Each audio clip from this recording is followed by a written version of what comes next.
XVI se fue formando el mercado mundial capitalista motivado por la revalorización del capital,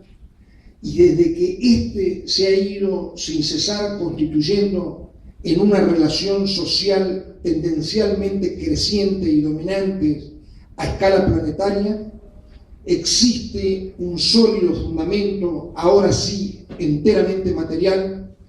para hablar de un modo plausible de la historia universal. Más concretamente todavía, desde la así llamada expansión europea y acumulación originaria, o bien desde el tradicionalmente llamado descubrimiento de América, o más recientemente y en contraposición, invasión de América,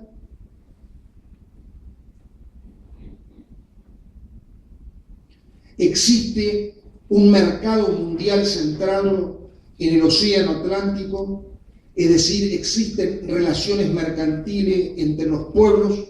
en base al saqueo primero, luego revolución industrial mediante, en base al excedente y en fin al imperialismo, que dan un sustento real para hablar de la historia universal. Antes de la generalización de la mercancía y de los vehículos mercantiles, cuando la economía era solo de subsistiente y no había excedentes comercializables, los pueblos estaban aislados entre sí e incomunicados y solo metabolizando con las tierras. Unos y otros se ignoraban mutuamente simplemente porque en el programa de sobrevivir no tenían necesidad de conocerse, incluso tratándose de pueblos que se encontraban a mucha distancia, no se encontraban a mucha distancia unos de otros. También la ausencia de vínculos materiales mercantiles consolidados explican en buena medida el fracaso del políticamente voluntarista Congreso Anfictiónico de Panamá, con el que Bolívar pretendió fundar una confederación sudamericana. Es a partir de estas evidencias que es necesario comprender y explicar toda la historia nacional y americana. En efecto, por fuera de esas iniciativas de Europa como sujeto del proceso llamado de acumulación originaria primero, del colonialismo y del imperialismo después, no es posible comprender ni la época de la colonia, ni el neocolonialismo, ni el capitalismo dependiente americanos, que tras múltiples y conocidas vicisitudes aún hoy subsiste en América Latina como objeto histórico de la dominación capitalista. Así pues, la consigna del programa revolucionario de los años 70 por un nuevo Ayacucho que pretende arrostrar esta situación de sumisión aún tiene validez. Lo mismo que la consigna revolucionaria los Estados Unidos Socialistas de América Latina, que se propone una profundización y radicalización del programa original de Bolívar y San Martín. Estamos, más que presentando, celebrando la publicación del libro Revolución y Lucha por la Organización de nuestro querido amigo y colega, el profesor Juan Vilar, que tanta influencia ha tenido allí donde diera clases. Se trata de un aporte que con toda seguridad habrá de ser un elemento vivamente estimulante del debate público de ideas entre nosotros, los ciudadanos ilustrados comunes, estudiantes, maestros, profesionales, público en general interesado en nuestro pasado, que son los destinatarios confesos de su libro. Así pues, quiero distinguir con lucidez por una parte lo que es la historiografía científica y los debates al interior de la disciplina en que incluyen a la filosofía de la historia, al menos como una epistemología de la historia.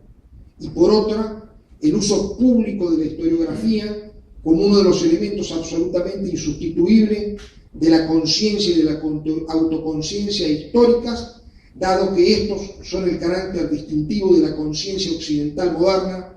que la distingue no solo de todas las otras culturas que hayan existido, sino también del pasado premoderno de la propia cultura occidental. Quiero creer que el libro del profesor Vilar no solo será fecundo para este segundo debate. Este libro discute el periodo histórico que va de la Revolución de Mayo hasta el comienzo de la Restauración por Juan Manuel de Rosas. Si bien es completamente autónomo, está inscrito, según lo sabemos, en un plan historiográfico mayor que pretende dar cuenta también del periodo colonial y de la historia, ahora sí propiamente nacional, que llega prácticamente a nuestros días. Como no puede ser de otra forma, para estar a la altura de la época, el profesor Vilar, desde las primeras páginas, hace una indispensable profesión de fe de aportar al proyecto la labor y los debates de las interpretaciones historiográficas propiamente científicas, a las cuales, en oposición al positivismo epistemológico, no las consideran neutrales ni libres de valores, es decir, libres de esos valores que como núcleo normativo vemos operativos en todas las teorías. En este momento no trataremos de exhibir qué entiende por esta labor historiográfica que no solo tiene pretensiones de carácter teórico, tanto comprensiva como explicativa, sino que también tiene pretensiones críticas respecto no solo de la tradición historiográfica así llamada oficial, mitrista o simplemente porteña, sino también de ese revisionismo histórico nacionalista que pretendió sustituirle, a los cuales Vilar les atribuye no solo haber cometido errores, sino hasta haber creado mitos. En esta ocasión nos limitaremos a destacar que cultiva una historia dialéctica y crítica, que se vuelve reflexiva respecto del momento histórico de su misión y de la posición en la lucha de Cáceres. Vilar abre por una parte, haciéndose cargo del contexto de los debates y de discusiones del así llamado Bicentenario, y por otra, desde una posición de la conciencia social de los de abajo. Más precisamente, cuando se habla de los de abajo, se entiende que hay que incluir no solo a los desarrapados, sino también a los indios aborígenes, a los negros, a los gauchos, a los criollos pobres, a los federales y a los propiamente llamados provinciales, a los cuales Vilar pretende reivindicar, esos que fueron derrotados militar, política y culturalmente por la ciudad puerta aduana.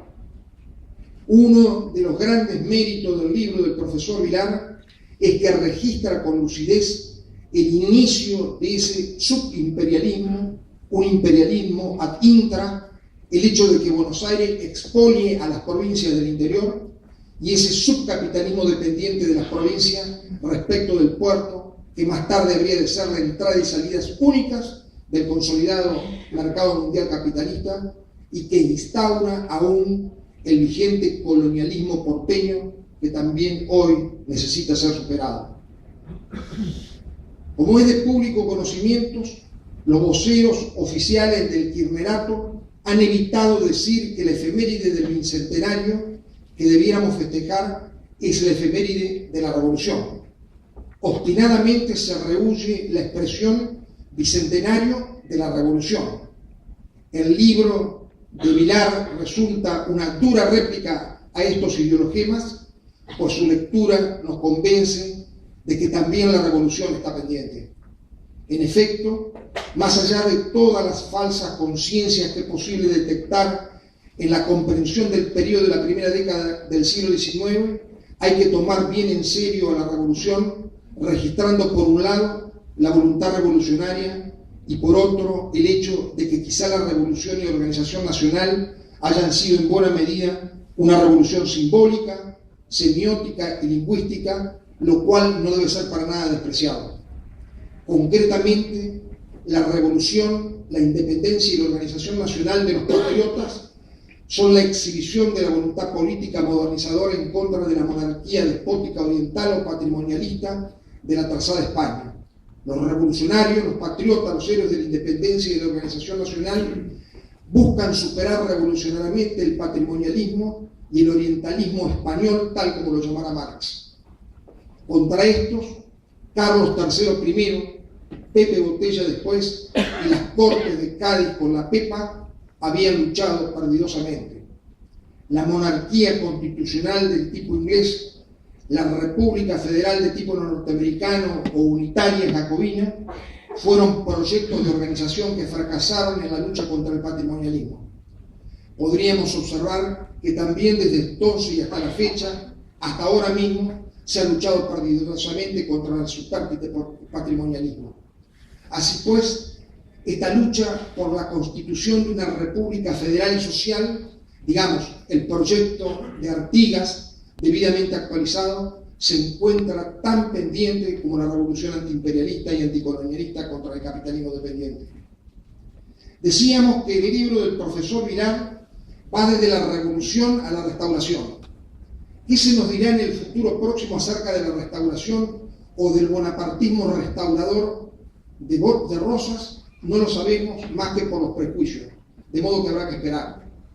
Precisamente, el libro discute lo que la historiografía ha tratado tradicionalmente con los títulos de la revolución, la independencia y la organización nacional.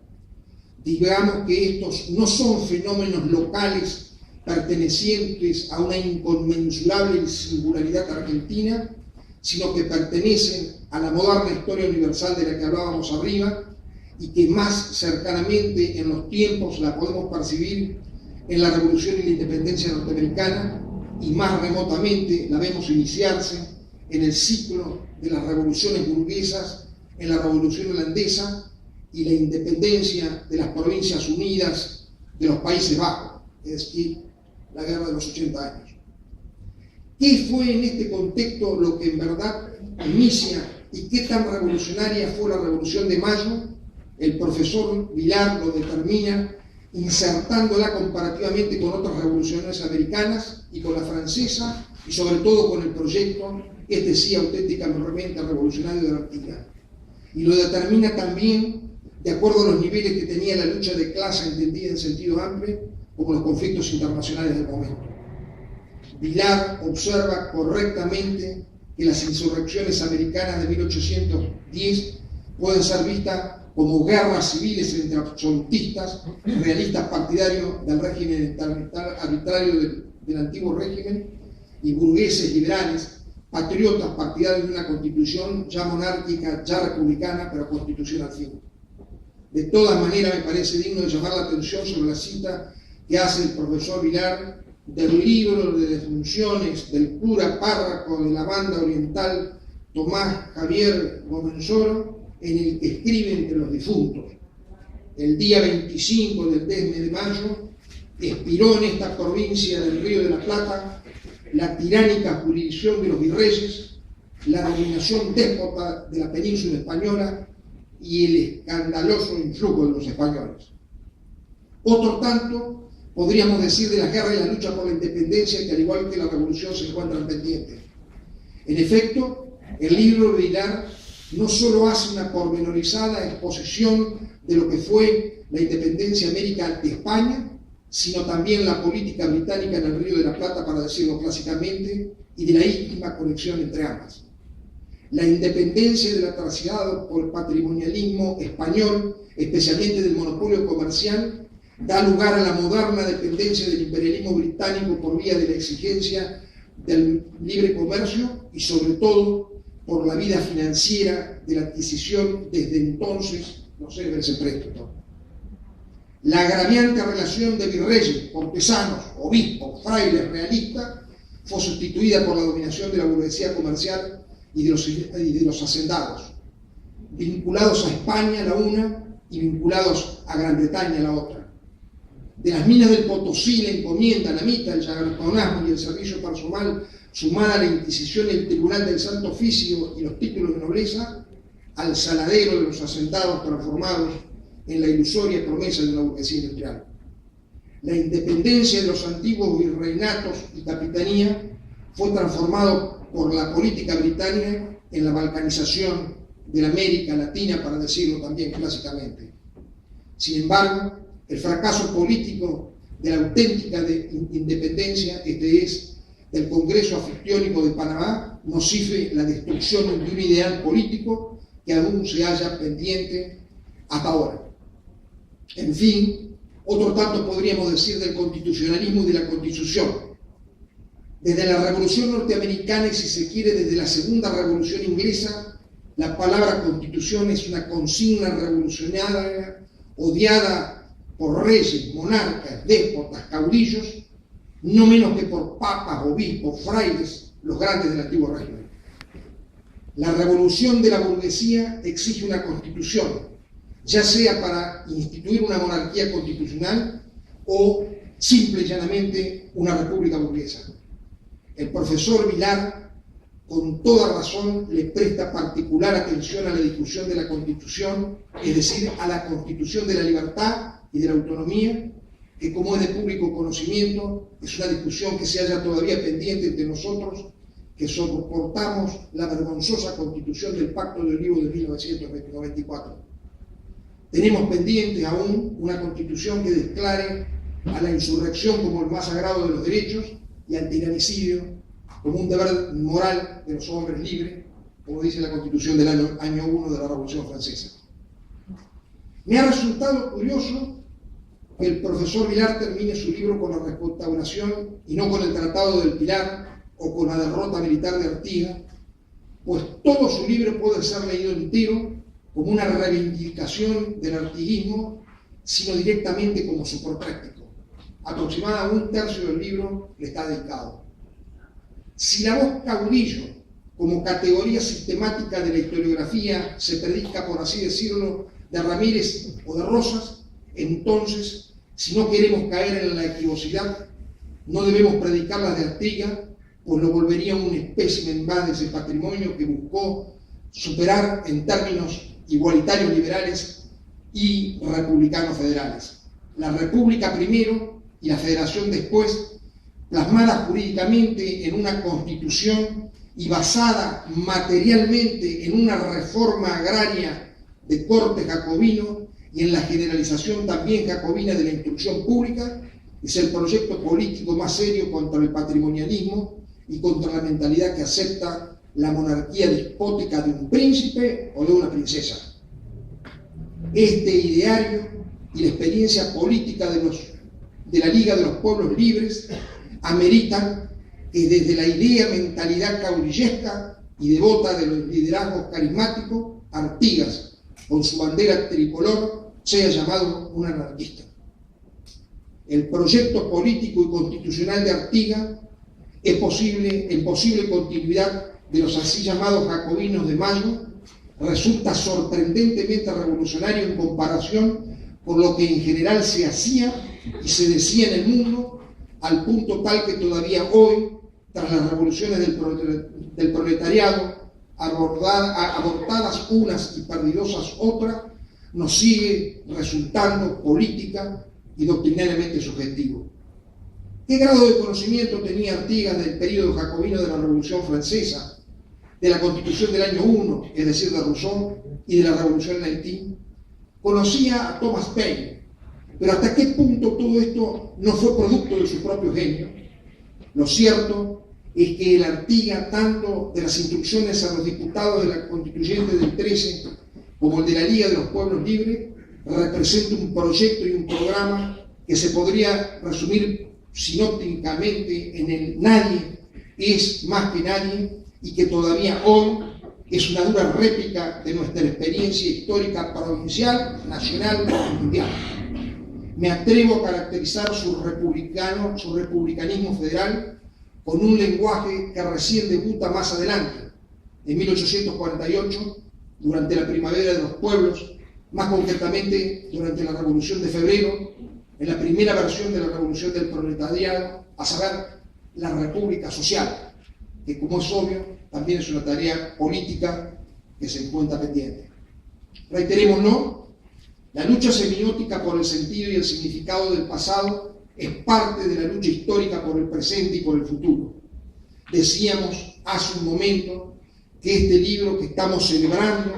más que presentando, iba a ser un estímulo del debate público de ideas en el sentido de esta lucha semiótica. La presentación que hacemos es solo un testimonio de ese debate que el valioso trabajo del profesor Vilar no dejará de estimular.